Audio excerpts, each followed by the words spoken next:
Madam கூட சொன்னாங்க, நீ உண்மையான மாமா மச்சான் மாதிரி நடிச்சிருக்கீங்கன்னு.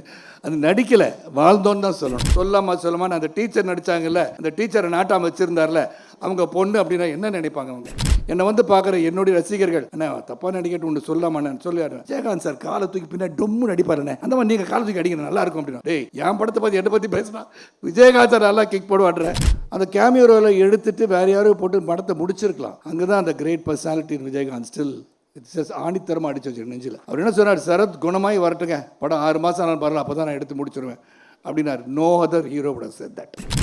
கொம்பு சேவி ப்ரீ ரிலீஸ் விழாவுக்கு வருகை தந்து இந்த விழாவை சிறப்பித்துக் கொண்டிருக்கின்ற என் அன்பு சகோதரர், என்றும் என்னை இந்த திரையுலகத்தில் உயிர் கொடுத்த விஜயகாந்த் அவர்களின் மனைவியார் பிரேமலதா விஜயகாந்த் அவர்களே, இனிய சகோதரர் சுதீஷ் அவர்களே, பத்திரிகை சகோதரி, ஊடக நண்பர்களே, அன்பு சகோதரர் விஜயகாந்த் மற்றும் என்னுடைய ரசிக பெருமக்களே, தொண்டர்களே, தோழர்களே, சிறப்பு அழைப்பாளர்களே, உங்கள் அனைவருக்கும் என் முதற்கண் நன்றி கலந்த வணக்கத்தை தெரிவித்துக் கொள்கின்றேன். கடைசியாக பேச வந்தாலே எல்லாத்தையும் பேசிடுவாங்க. கையில் பேப்பர் வச்சுருக்கிறது எதுக்குன்னா அதை பார்த்து பேசுகிறதுக்கு இல்லை.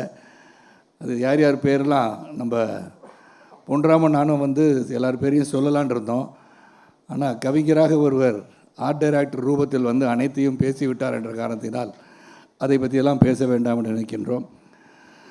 இங்கே கூட இந்த படத்தில் வந்து முதல்ல நான் வந்து இந்த விழாவில் வந்து நிற்கிறேன்னா, இது ஒரு கொம்பு சேவி திரைப்படத்தின் ப்ரீ ரிலீஸ் விழாவை நான் எடுத்துக்கிறேன். இது உணர்வுபூர்வமான ஒரு விழா என்று நான் சொல்ல வேண்டும். இந்த மேடையில் நிற்கும் போதே ஐ பிகம் வெரி நாஸ்டாலஜிக். நான் வந்து விஜயகாந்த் சாரை திங்க் பண்ணாமல் இருக்கவே முடியாது. அது திங்க் பண்ண ஆரம்பித்தேன்னா என் கண்ணீரில் நீர் வடிய தான் செய்யும். ஏன்னா அதை மட்டும் நான் சொல்ல ஆரம்பிக்கிறேன். ஏன்னா ஒன்றே ஒன்று, இந்த பாசம் என்பது திருமதி பிரேமலதா விஜயகாந்த் சொல்லும்போது நட்பை பற்றி சொன்னாங்க. இந்த படத்தில் வந்து நடிக்கிறதுக்கு வந்து பொன்ராம் வந்து ஒரு மிகப்பெரிய காரணமாக இருந்தாலும், சண்முக பாண்டி இந்த படத்தில் இருக்காருன்னு சொன்ன உடனே ஐ செட் ஐ ஆம் டூயிங் திஸ் ஃபிலிம், கண்டிப்பாக நான் ஒரு பண்ணுவேன் அப்படின்னு சொன்னேன். ஏன்னா வாழ்க்கை பயணத்தில், அந்த கலை உலக பயணத்தில் நான் முக்கியமான காலகட்டத்தில், ஏன்னா பலரும் சொல்ல மாட்டாங்க, ஆனால் நான் சொல்லியே தீருவேன், சொல்லிக்கிட்டே இருப்பேன். அதை ரொம்ப கஷ்டப்பட்டுட்டு இருந்த ஒரு சூழலில் வந்து விஜயகாந்த் சாரோட மேக்கப் மேன் வந்து ராஜு, புலன் விசாரணையில் வந்து ஒரு வில்லன் தேடிட்டு இருக்காங்க. அப்போ ராஜு வந்து நேராக போய் விஜயகாந்த் சார்ட்ட சொல்லி, இந்த தயாரிப்பாளர் வந்து வாட்ட சாட்டமாக இருக்கார், போட்டு மிதிக்கிறதுக்கு நல்லா இருப்பார்னு போய் சொல்லியிருப்பார்னு நினைக்கிறேன். உடனே என்னை கொண்டு போய் விஜயகாந்த் சார் முன்னாடி ராஜபாத்தா சீட்டில் நிறுத்துனாங்க. அவர் என்னை பார்த்தாரு, நீங்கள் வந்து ராவுத்தரை பார்த்துட்டு செல்வமணியை பார்த்துருக்கனாரு. செல்வமணி தான் இருந்தாங்க. விஜயகாந்த் சார் என்னை பார்க்கும்போதே முடிவு பண்ணிட்டாரு, சரி சரத்குமார் வந்து நடிக்கணும்னு நினச்சிட்டான்னு நினைக்கிறேன். நான் போய் செல்வமணியை பார்க்கும்போது போய் நின்று இந்த வில்லன் வேஷன் பண்ணணும் அப்படின்னாங்க. கண்டிப்பாக சார், எந்த வேஷனாலும் பண்ணுறதுக்கு தான் வந்திருக்கேன்னு சொல்லி நின்னேன். அப்போ ஏதோ பேசிக்கிட்டாங்க, உங்களுக்குள்ளே பேசிக்கிட்டாங்க. இவர் மீசை இல்லாமல் இருந்தால் எப்படி இருப்பாருன்னு காதில் விழுந்துச்சு. ஒரு 5 நிமிஷம் அதை வந்துடுறசான்னு போனேன். பக்கத்தில் ரோனி லாட்ஜ் இருந்துச்சு, அங்கே ஒரு பார்பர் ஷாப் இருந்துச்சு பக்கத்துலேயே. மீசையை வலிச்சிட்டு போயிட்டு நான் இப்படி தான் சார் இருப்பேன் அப்படின்னு. அன்று துவங்கியது தான் இந்த பயணம். மறக்க முடியாத நிகழ்வு அது.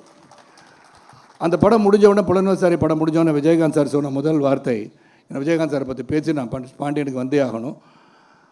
அவர் வந்து இந்த படத்தை பார்த்தோன்னே எந்த ஒரு கதாநாயகம் சொல்லாத வார்த்தையை சொன்னவர் தான் விஜயகாந்த். அதனால தான் இன்றைக்கும் இதயத்தில் ஆழமாக இருக்கார்.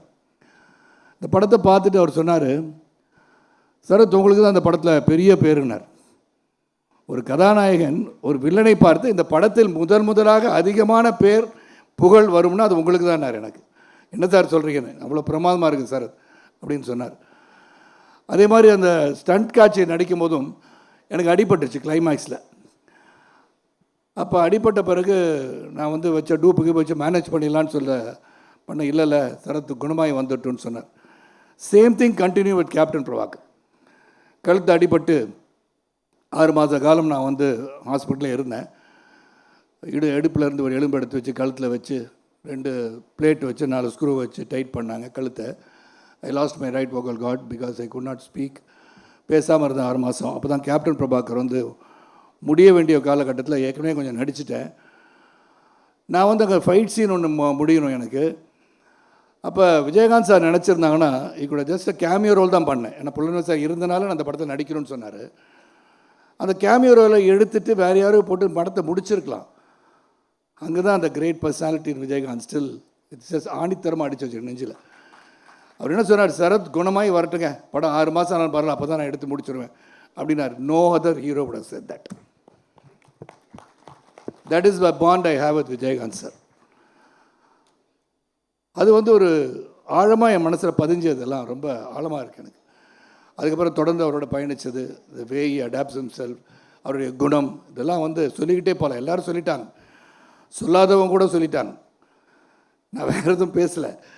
ஏன்னா அருகே இருந்து பார்த்தவனாக நான் சொல்கின்றேன். அவருடைய திறமை, அவருடைய அன்பு, பாசம், இதெல்லாம் வந்து அருகிலிருந்து நான் அனுபவிச்சவனா. அது அந்த சமயத்தில் தான் பொன்ராம் வந்து படம்லாம் எனக்கு ரொம்ப பிடிக்கும். பொன்ராம் படம் யாருக்கும் பிடிக்காமல் இருக்காது. ஏன்னா இரவு நேரத்தில் அமர்ந்து சிரிக்க வேண்டும் என்று சொன்னால் பொன்ராமோட படத்தை போட்டு சிரிச்சுக்கிட்டே உட்காந்து காமெடியாக அன்று நடந்தவையெல்லாம் மறந்துட்டு ஜாலியாக உட்காந்துருக்கலாம். அவருடைய படம் வந்து கதை சொல்கிறேன்னு சொன்ன உடனே கதையை கேட்டுட்டு இருந்தேன். சண்முக பாண்டியன் நடிக்கிறாருன்னு சொன்னோன்னே I was very very thrill to act. And Shanmuga Pandian, நான் சொல்கிறேன், இன்றைக்கி இந்த மேடையில் சொல்கிறேன், you will become a great star, very big star. அதில் எந்த ஒரு மாற்றமும் எனக்கு தெரியல. நான் படைத்தலைவன் வந்து பார்த்தேன், இந்த படத்துலையும் பார்க்குறேன். இந்த டெடிகேஷன், டிசிப்ளின், அப்புறம் வந்து அந்த குணம் இருக்கு இல்லையா, விஜயகாந்த் சாருக்கு ஒப்பிட்டு பார்க்கும்போது Shanmugam, you are still the same person as Vijayakanth. அவர் எப்படி இருப்பாரோ அதே தான். செட்டில் வந்து எந்த பந்தா படகாரனும் கிடையாது. நான் இன்னாரோட சன்னு, பிரபாகரோட பிரதர், இதெல்லாம் அங்கே தெரியல. நான் வந்து ஒரு நடிகன், அவ்வளோதான். அங்கே வந்திருக்கேன். என்ன பொன்ராம் சொல்கிறாரோ ஐ பி அ டைரக்டர்ஸ் ஆக்டர்னு சொல்லி நடித்தார். அண்ட் வி போத் இந்த படத்தை வந்து இப்போ வந்து மேடம் கூட சொன்னாங்க, நீ உண்மையான மாமா மச்சான் நடிச்சிருக்கீங்கன்னு. அது நடிக்கலை, வாழ்ந்தோன்னு தான் சொல்லணும். Because we felt so close to each other. அப்போ நான் சாப்பிட்டுட்டு இருக்கும்போது நான் சண்முகம் கொடுத்து அமிச்சாங்க அப்படின்னு சாப்பாடு வரும், நான் வந்து கொடுத்து அமிச்சேன் சாப்பாடு கொடுத்து விடுவேன். ஸோ இந்த மாதிரி அந்த உறவு வந்து தொடர்கிறது. நான் சண்முக பாண்டியன் சொன்னேன், ஒரு வேளை என் பையன் நடிக்க வந்து, உங்கள் பேரன் நடிக்க வந்து, அப்பயும் நான் வந்து நடிக்கிறேன். எனக்கு அந்த உறவு அத்தே போகக்கூடாது, வாழ்க்கையில் இருந்துக்கிட்டே இருக்கணும், என்றும் மறையாத உறவாக இந்த குடும்ப உறவு தொடர வேண்டும். அதுதான் என்னுடைய முக்கியமாக இந்த இடத்துல சொல்லணும்னு ஆசைப்பட்டேன். இந்த படத்தில் பல பேர் நடித்தாங்க, ஏன்னா பொன்ராமன் சொல்லணும்னு நினச்சிட்டோம். இங்கே தாரணிகா பற்றி சொல்லிட்டாங்க. நீங்கள் பாதியில் நிறுத்தணும், ப்ரெஸ் எல்லாம் வேறு மாதிரி நினச்சிருப்பாங்க பொன்ராம். இந்த மாதிரி நடுவில்லாம் இப்படி சொல்லக்கூடாது. நீங்கள் சொல்லாமல் அந்த டீச்சர் நடித்தாங்கல்ல, அந்த டீச்சரை நாட்டாமல் வச்சுருந்தார்ல, அவங்க பொண்ணு அப்படின்னா என்ன நினைப்பாங்க? அவங்க அர்த்தமோடு பேசணும் பொன்ராம்.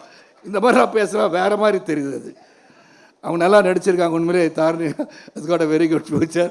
ஆனால் இதில் என்ன சொல்லணும்னா, விஜயகாந்த் சார் வந்து எல்லாமே ஆக்ஷன் நல்லா பண்ணுவாங்க. அதில் முக்கியமாக சொல்லணும்னா, என்னோடய ரசிகர்கள் இருக்காங்க இல்லையா, நான் முதலேருந்து படம் முடிக்கும் என்னுடைய அந்த காலகட்டத்தில் ரசிகர்கள் எப்படின்னா, என்னை வந்து பார்க்குற என்னுடைய ரசிகர்கள், அண்ணா தப்பாக நடிக்கட்டு ஒன்று சொல்லாமண்ணே சொல்லிடுறேன், இந்த விஜயகாந்த் சார் காலை தூக்கி பின்னாடி டொம்மு நடிப்பாருண்ணே, அந்த மாதிரி நீங்கள் காலை தூக்கி அடிக்கணும் நல்லாயிருக்கும் அப்படின்னா. டேய், என் படத்தை பற்றி என்னை பற்றி பேசினா விஜயகாந்த் சார் நல்லா கிக் போடுவாடுறேன். அந்த அளவுக்கு அவன் உரிமையோடு சொல்கின்ற காலம். இங்கே வந்து சண்முக பாண்டியன் வந்து நல்ல ஒரு கெமிஸ்ட்ரியோடு என் கூட மட்டும் நடிக்கலை, தாரணிகா கூட நடித்தார். அவங்க அம்மா கவனிக்குமாறு சொல்லிக்கொள்கிறேன். நான் எதையும் பற்ற வைக்கலை, நல்லா நடித்தாங்கன்னு நான் சொல்கிறேன். அது அந்யோன்யமாக நல்ல பாசமாக அந்த சாங்லாம் பிரமாதமாக கொம்பு சீவி விடுறேன்னு சொல்கிற பிரபா இல்லை, கொம்பு சீவி விடல, அந்த கெமிஸ்ட்ரி இருந்தால் தான் அந்த காதல் காட்சியெலாம் நல்லா பரவசமாக வரும்.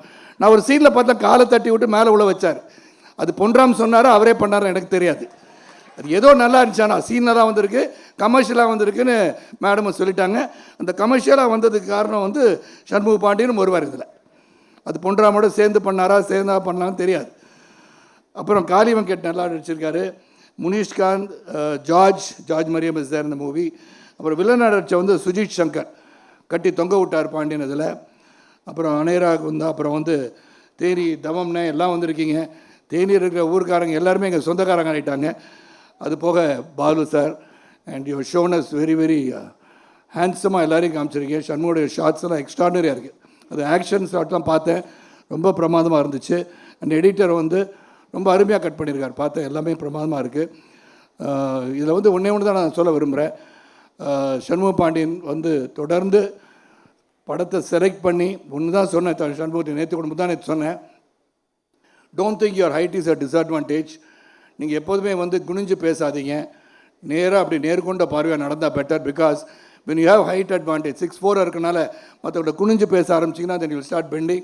Don't do it, stand straight. You will become an Amitabh Bachchan of the South India. Simple as that. எனக்கு ரொம்ப முக்கியம். பல பேர் வெயிட் ஹைட்டாக இருக்கும்னு குனிஞ்சு குனிஞ்சு பேச பார்ப்போம். அது ஸ்லோலி வில் ஸ்டார்ட் பெண்டிங். அது நான் வந்து என்னுடைய எக்ஸ்பீரியன்ஸில் சொல்கிறேன். இதில் நான் சொல்ல வேண்டிய முக்கியமான இது என்னென்னு சொன்னால், இந்த படம் கொம்பு சிவி வந்து ரொம்ப ஹாஸ்யமாக பொன்ராம் பற்றி சொல்லணும், அப்புறம் முகேஷை பற்றி சொல்லணும். பொன்ராம் சார் வந்து ஒரு டிசிப்ளின், அவர்கிட்ட இருக்கிற டிசிப்ளின், அவருடைய இன்னும் சொல்லணும், இங்கே முகேஷ் சார் இருக்காங்க, ப்ரொடியூசர் இருக்காங்க. நோபடி வந்து ஒரு காட்சியில் நடித்த பிறகு செட்டு, பெரிய செட்டு போட்டிருக்காங்க. முதல் நாள் படப்பிடிப்பு ஒரு முக்கியமான சீன் எனக்கு வந்து கொடுக்குறாரு. நான் போய் நடிச்சுட்டு ரூம் போன பிறகு சம்பவம் ஏதோ உறுத்திட்டு இருந்துச்சு எனக்கு. என்னடா சரியாக பண்ணலையோ, இன்னும் பெட்டராக பண்ணியிருக்கலாமோன்னு சொல்லிட்டு நெக்ஸ்ட் டே நான் போனேன். போய்ட்டு பொன்ராம் சார் இதை ரீஷூட் பண்ணலாமா சார் அப்படின்னு கேட்டேன். உடனே அவர் சொன்னது, எஸ் சார், நானும் அதுதான் நினச்சிட்டு இருந்தேன், இது இன்னும் பெட்டராக பண்ணலான்னு தோடுது சார்னாரு. That is Ponram. அதாவது என்ன படத்துக்கு வேணும் அது சிறப்பாக பண்ணணும்னு முகேஷை சொன்னார். முகேஷ் வந்து எடுக்க வேண்டாம்னு சொல்லியிருந்தால் அந்த காட்சி எடுத்திருக்க முடியாது. அதனால் அதுவும் வந்துச்சு. தொடர்ந்து வந்து every day was fun, every day was discipline, எல்லாம் ஒர்க் பண்ணோம். அது முக்கியம். இங்கே ஒன்றே என்னென்னா, இந்த படத்தை வந்து தியேட்டரில் போய் பார்க்கணுன்ற ஒரு கருத்தை மட்டும் இங்கே சொல்ல ஆசைப்பட்றேன். ஏன்னா அந்த தியேட்டரில் போய் பார்க்கும்போது அது கிடைக்கிற மகிழ்ச்சியே தனி. ஓடிடி பிளாட்ஃபார்ம் இருக்குது, சேட்டலைட் இருக்குது, எல்லாம் இருக்குது. ஆனால் தியேட்டருக்கு க்ரௌட் வரலன்னு பல டிஸ்ட்ரிபியூட்டர்ஸ் சொல்லும் போதும் தியேட்டரோட சொல்ல கொஞ்சம் வேதனையாக இருக்குது. I think we should bring people to the theatre. This is one such film which will bring people to the theatre. Audience வருவாங்க.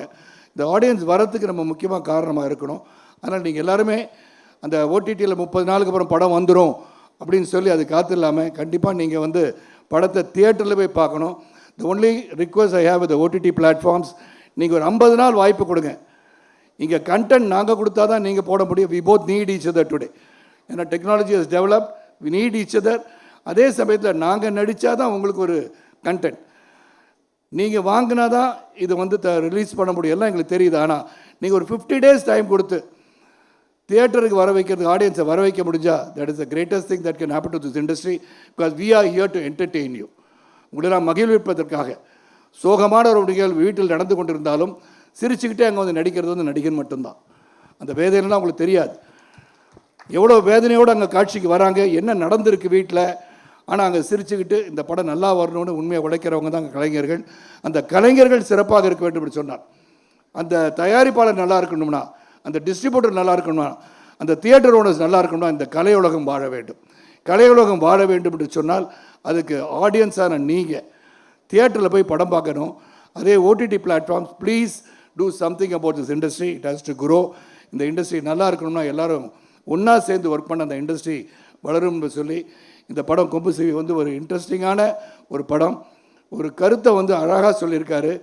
அந்த விவசாயத்தை பற்றியும், அந்த விவசாயம் வந்து சிறப்பாக இல்லாத நேரத்தில் என்ன செய்தார்ன்ற சிறிய கதை எடுத்துகிட்டு ரொம்ப ஹாஸ்யமாக சொன்ன பொன்ராம் அவர்களுக்கும், த என்டையர் டீம் ஆஃப் கொம்பு சிவி, ப்ரொடியூசர் முகேஷ், வே நிறைய ஒருத்தர் வந்து ஒரு தயாரிப்பாளர் கேட்டார் எவ்வளோ செலவழிச்சிருப்பார்னு. அது முகேஷை கேட்டால் தான் தெரியும். செலவை பற்றி ஒரு நாள் அவர் பேசுகிற மாதிரி நான் பார்க்கல. இல்லை சார், இதெல்லாம் இந்த செலவாகுதுன்னு ஒரு நாள் கூட முகேஷ் இஸ் நெவர் கம். அவர் வந்து பார்க்கக்கூட மாட்டார் எங்களையெல்லாம். அவர் பார்த்தாருன்னா ரூம்லேயே உட்காந்து எக்ஸசைஸ் பண்ணிகிட்ருக்கேன் சார் உங்களை மாதிரின்னு சொல்லுவார். ஆனால் செட்டில் அவரை பார்த்ததே கிடையாது. But is very dedicated producer. நீங்கள் சொல்கிற மாதிரி பல படங்கள் பண்ணுவார். ஏன்னா அவர் கம்பெனி பேரே star. You are going to become a star of producers. அதனால் ரொம்ப சிறந்த ஒரு விழாவுக்கு வருகை தந்து எங்களை எல்லாம் வாழ்த்து வந்திருக்கீங்க. சண்முக பாண்டியன் சொன்ன மாதிரி we have done our best. எங்களுடைய உண்மையான உழைப்பு, உறுதியான உழைப்பு, நேர்மையான உழைப்பை நாங்கள் தந்திருக்கின்றோம். இது ஆகா ஓகான்னு 20,000 கோடி கலெக்ட் பண்ணணும்னு நாங்கள் சொல்லலை. ஆனால் இந்த படம் வந்து கலெக்ட் பண்ணுறது ஒரு பக்கம் இருந்தாலும் அந்த உழைப்புக்கு வெற்றி தரும் இடத்தில் நீங்கள் ஆடியன்ஸ் நீங்கள் இருக்கீங்க. Please go and see this film in the theatres and support us. And the last final word, எனக்கு என்னென்னா, இந்த படத்தில் நடித்தது வந்து ஒரு மிகப்பெரிய உணர்வு. அந்த பாசம் விஜயகாந்த் சாரோட என்னுடைய உள்ளத்தின் அடித்தளத்திலிருந்து இன்றும் அவருடன் பயணித்து கொண்டிருக்கின்ற உணர்வோடு Shanmuga Pandiyam should become a great star in this industry. I wish him all the best and the entire team of கொம்பு சிவி all the best. நன்றி, வணக்கம்.